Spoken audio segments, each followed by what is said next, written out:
Hello प्यारे दोस्तों, स्वागत है आपका इंटरव्यू क्लासेस में। बात करेंगे हम अपने 9th क्लास के हिंदी के जितने भी आपके लेखक हैं उनके परिचय के बारे में। बड़ा ही इंपॉर्टेंट है क्योंकि यहाँ से क्वेश्चन पूछे ही जाते हैं, तो आपको अच्छे से प्रिपेयर कर लेना है ताकि आपके यहाँ से कोई क्वेश्चन रॉन्ग नहीं हो। ठीक है ना। ये अपने एक बहुत ही प्यारे विद्यार्थी ने ये पीडीएफ बनाकर भेजी है। ठीक है ना। हालांकि उनका एग्ज़ाम हो चुका है, लेकिन फिर भी समय के अभाव में ये वीडियो नहीं बना पाए। चलिए देखते हैं, आपका फ़ायदा हो जाए कुछ, इस उम्मीद के साथ स्टार्ट करते हैं लेखक परिचय। ठीक है ना। इससे पहले अगर आपने पुराने जिन जिलों में पेपर हो चुके हैं उनके पेपर नहीं देखे हैं तो चैनल की प्लेलिस्ट में जाकर देख सकते हैं। वहाँ पे आपको जितने भी महत्वपूर्ण निबंध हो गए, पत्र लेखन कैसे लिखेंगे, पर्यायवाची शब्द, समश्रुति भिन्नार्थक शब्द, मतलब ग्रामर के टॉपिक, सब कुछ आपको मिलेगा। बाकी सब्जेक्ट अगर जो भी बाकी उन सभी के पेपर है ना, आप प्रैक्टिस करने के लिए प्लेलिस्ट में जा सकते हैं। वहाँ पे सभी सब्जेक्ट के पेपर सोल्यूशन के साथ अवेलेबल है। चलिए स्टार्ट करते हैं। पहला पार्ट जो है ना, अपने दो बैलों की कथा। इनके लेखक है धनपत राय, जिनका जन्म 1880 बनास लम्ही गांव में हुआ। मृत्यु उनकी 1936 में हुई। ठीक है। पिता का नाम मुंशी अजय बराज था इनका नाम। ठीक है। माता का नाम आनंदी देवी।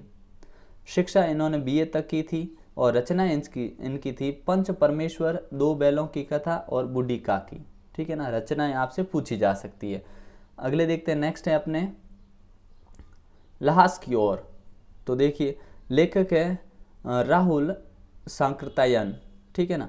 और इनका जन्म आजमगढ़ में हुआ 1893 में। 1930 में इन्होंने शिक्षा प्राप्त की थी, बाद में बौद्ध धर्म अपना लिया। इनका नाम केदारनाथ पांडेय था। ये याद रखिएगा, कई बार पेपर में पूछा हुआ है। ठीक है ना, पांडेय। ठीक है। इनकी रचना है मेरी जीवन यात्रा। ठीक है। 22वीं सदी, घुमक्कड़ शास्त्र, भागो नहीं दुनिया को बदलो, ये इनकी रचनाएं हैं। याद रखिएगा, बड़े इंपॉर्टेंट है ये। ठीक है ना। फिर है उपभोक्तावाद की संस्कृति। इनके जो लेखक है श्याम चरण दुबे। ठीक है। जन्म इनका 1922 मध्य प्रदेश के बुंदेलखंड में हुआ। ठीक है। नागपुर विश्वविद्यालय से मानव विज्ञान में इन्होंने पीएचडी हासिल की। इनकी जो रचनाएं वो प्रमुख वो देख लीजिए, मानव और संस्कृति, भारतीय ग्राम, समय और संस्कृति, समाज और भविष्य, परंपरा और इतिहास। ठीक है ना। ये इनकी रचनाएं हैं। फिर है सांवले सपने की याद। इनके लेखक है जाबिर हुसैन। सन 1945 बिहार में इनका जन्म हुआ। शिक्षा इन्होंने हिंदी, अंग्रेजी, उर्दू में हासिल की। रचनाएं जो आगे हैं, लोगाम, एक नदी रेत भरी, ये इनकी रचनाएं हैं। ठीक है। पांचवा पाठ है अपने चपला देवी। ठीक है ना। ये अपने सिलेबस में नहीं है। ठीक है। फिर है प्रेमचंद के फटे जूते, इंपॉर्टेंट है। हरिशंकर परसाई ने लिखा ये 1922 में। मध्य प्रदेश में इनका जन्म हुआ 1922 को। शिक्षा नागपुर से इन्होंने विश्वविद्यालय से एमए की। ठीक है। मृत्यु इनकी 1995 में हुई। इनकी रचनाएं विशेष है, इंपॉर्टेंट है, याद रखिएगा। हंसते हैं रोते हैं, जैसे उनके दिन फिरे। ठीक है। और फिर है रानी नागफनी की कहानी, ये इनका उपन्यास है। ठीक है ना, ये याद रखिएगा। अगले हैं अपने बचपन, मेरे बचपन के दिन। महादेवी वर्मा, उत्तर प्रदेश, 1907 को इनका जन्म हुआ। शिक्षा दर्शन शास्त्र में एमए की। पद्म भूषण से ये सम्मानित है। फिर एक कुत्ता और एक मैना। ठीक है। कुत्ता और मैना हजारी प्रसाद द्विवेदी ने लिखी है। ठीक है। 1907 उत्तर प्रदेश में जन्म हुआ। और माता का नाम ज्योतिषमती, अनमोल द्विवेदी पिता का नाम। और इन्हें सम्मान क्या मिल चुके हैं, पद्म भूषण साहित्य अकादमी। ठीक है ना। ये इनकी रचनाएं इंपॉर्टेंट है, अशोक के फूल और कुटज, कबीर, हिंदी साहित्य की भूमिका, ये इनकी इंपॉर्टेंट जो कृतियाँ हैं वो है। फिर देखिए कबीरदास है। इनकी रचनाएं इंपॉर्टेंट है, याद कर लीजिएगा। प्रेम का महत्व, संत के लक्षण, ज्ञान की महिमा, ईश्वर प्रेम, ज्ञान वैराग्य। ठीक है ना, ये याद रखिएगा। ठीक है। फिर है लल्हाद। तो ये अपने लेखक लल्हाद है। कश्मीर भाषा की लोकप्रियता इन्हें हासिल थी, कश्मीरी भाषा में अच्छा लिखते हैं। ठीक है ना। जन्म कश्मीर में ही हुआ। ठीक है। इनकी रचनाएं देखिए, लल्लेश्वरी, लल्ला, ललीफ, ये इनकी कुछ रचनाएं। ठीक है ना। जिस प्रकार कबीर के दोहे, मीरा के पद और तुलसी के चौपाए थे तथा रसखान के समय प्रसिद्ध है, उसी प्रकार इनके ये जो वाक्य रचनाएं पसंद है, मतलब लोगों को पसंद आती है। फिर देखिए रसखान का मूल नाम जो था ना वो था सैयद इब्राहिम। ठीक है। ये कृष्ण भक्त थे।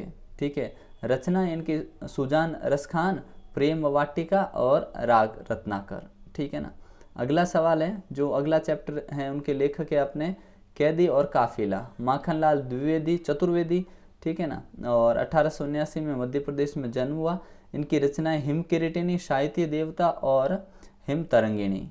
अगले देखते हैं, नेक्स्ट है अपने माखनलाल चतुर्वेदी की रचनाएं जो है राष्ट्रीय भावना से युक्त थी। उनमें स्वतंत्रता की चेतना के साथ साथ देश के लिए त्याग बलिदान की भावना भरी रहती है, ठीक है ना। इसलिए इन्हें भारतीय आत्मा कहा जाता है। याद रखिएगा कि भारतीय आत्मा तो माखनलाल चतुर्वेदी, ठीक है ना, माखनलाल चतुर्वेदी।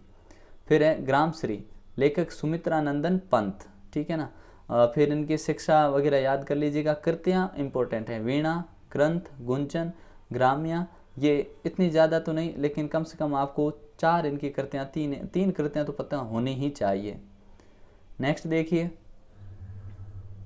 चंद्र गहना से लौटती हुई। इसमें देखिए केदारनाथ अग्रवाल, ठीक है, नींद के बादल और युग की गंगा और फूल नहीं रंग है ये इनकी कविताएं हैं, ठीक है ना। अगला देखते हैं,